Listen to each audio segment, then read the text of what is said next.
So a lot of you, the discussion the other day about the in-between really kind of resonated with a lot of you, and there were a lot of questions.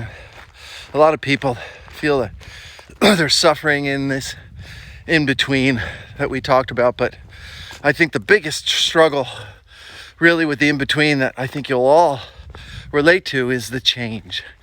And change is a constant in the universe. Everything is changing. The grass is growing and things are deteriorating. The house you live in will eventually just deteriorate into dust, right? So everything is evolving and changing around us in the entire universe, the earth, everything. Yet we as human beings, for some reason, really struggle with the idea of change.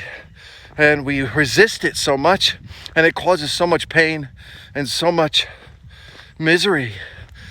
We need to learn to surrender to the change. Not only surrender to it, welcome it, because that feeling, that uncomfortable feeling that you feel is good. It's just an innate reaction to preserving yourself, because we're creatures of habit, right?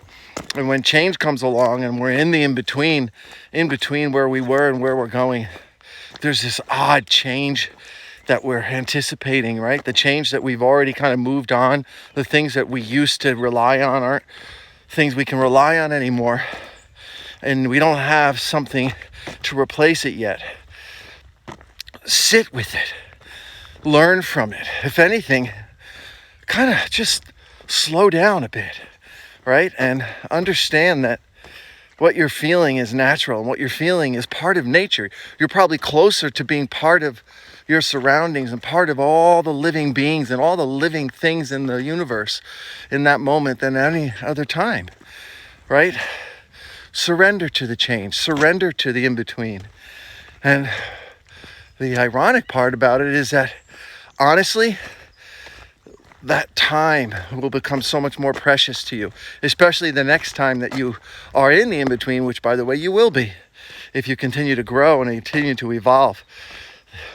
Like I called the people I'm talking to as seekers. You're seeking something more. You're seeking something maybe better or different, or something that aligns with who you are becoming. Embrace the change that you confront in the in-between. Don't fight it. Be well.